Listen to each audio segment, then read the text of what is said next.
everybody, what is up? It's Boxers here. Let's welcome you back to the Stanley Parable. Now, before we get started, I'd just like to say, unlike the rest of the episodes, this one I have done my research, so I won't be going around cluelessly.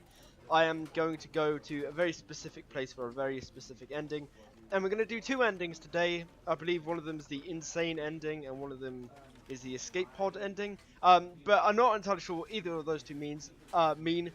But without further ado, anyway, let's get straight into it, and I do hope you all enjoy very much. When Stanley came to a set of two open doors, he entered the door on his left. So the first one, guys, I think I should do is the insane ending, because that's the closest one there is to sort of travel. Yet there was not a single person here either. Feeling a wave of disbelief, Stanley decided to go up to his boss's office, hoping he might find an answer there. We went in the broom closet in the past video. And then, yeah, so at this staircase here, it says Coming go to the up. staircase, Stanley walked upstairs to his boss's office. So if I go down, I think I should get the insane ending. So does this open? Nope. Ooh, what is this? Ooh! Bit nervous. If you guys haven't seen my past videos... But Stanley just couldn't do it. Yeah, He considered the possibility of facing his boss. Admitting he had left his post during work hours, he might be fired for that. And in such a competitive economy, why had he taken that risk? All because he believed everyone had vanished? His boss would think he was crazy. And then something occurred to Stanley. Maybe, he thought to himself, maybe I am crazy. All of my co-workers blinking mysteriously out of existence in a single moment for no reason at all? None of it made any logical sense. And as Stanley pondered this, he began to make other strange observations. For example, why couldn't he see his feet when he looked down?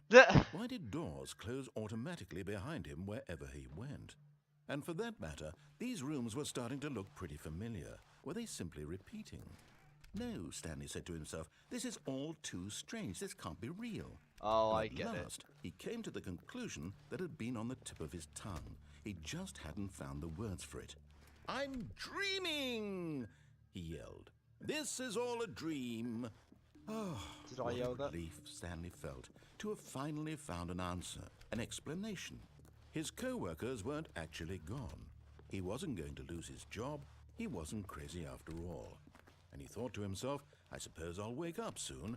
I'll have to go back to my boring real-life job pushing buttons. I may as well enjoy this while I'm still lucid. So, he imagined himself flying and began to gently float above the ground. What? Oh, Then this is he imagined himself wait. soaring through space on a magical starfield, and it too appeared. It was so much fun, and Stanley marveled that he had still not woken up. How was he remaining so lucid? And then perhaps the strangest question of them all entered Stanley's head. One he was amazed he hadn't asked himself sooner. Why is there a voice in my head dictating everything that I'm doing and thinking? Now the voice was describing itself being considered by Stanley, who found it particularly strange. I'm dreaming about a voice describing me, thinking about how it's describing my thoughts, he thought. And while he thought it all very odd and wondered if this voice spoke to all people in their dreams, the truth was that, of course, this was not a dream. How could it be? Was Stanley simply deceiving himself, believing that if he's asleep, he doesn't have to take responsibility for himself? Stanley is as awake right now as he's ever been in his life. Now, hearing the voice speak these words was quite a shock to Stanley. After all, he knew for certain, beyond a doubt, that this was in fact a dream. Did the voice not see him float and make the magical stars just a moment ago? How else would the voice explain all that? This voice was a part of himself too. Surely, if he could just... He would prove it.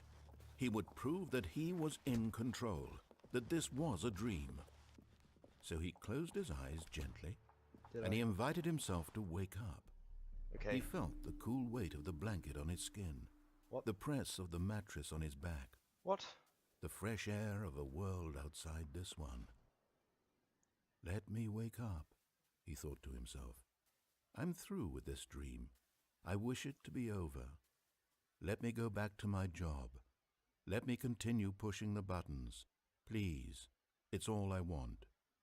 I want my apartment, and my wife, and my job. All I want is my life exactly the way it's always been. My life is normal. I am normal. Everything will be fine. I am okay.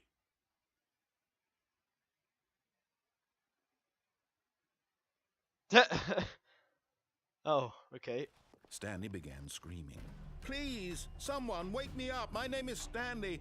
I have a boss. I have an office. I am real. Please, just someone tell me I am real. I must be real. I must be. Can anyone hear my voice? Who am I? Who am I? And everything went black. What? This is the story of a woman named Mariella. What? Mariella woke up on a day like any other. She arose, got dressed, gathered her belongings, and walked to her place of work. But on this particular day, her walk was interrupted by the body of a man who had stumbled through town talking and screaming to himself, and then collapsed dead on the sidewalk. And although she would soon turn to go call for an ambulance, for just a few brief moments she considered the strange man. He was obviously crazy, this much she knew. Everyone knows what crazy people look like. And in that moment, she thought to herself how lucky she was to be normal. I am sane. I am in control of my mind. I know what is real and what isn't. It was comforting to think this, and in a certain way, seeing this man made her feel better. But then she remembered the meeting she had scheduled for that day, the very important people whose impressions of her would affect her career, and by extension, the rest of her life.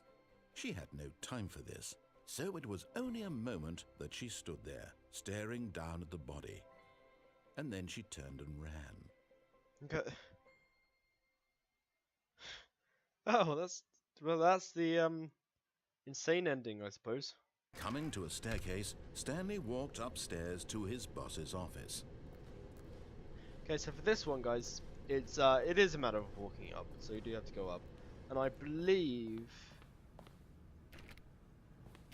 this doesn't open, but I believe that. Hold on. So I go in here, right? Stepping into his manager's office, Stanley was once again stunned to discover not an indication of any human life. Shocked, unraveled, Stanley wondered in disbelief who orchestrated this, what dark secret was being held from him.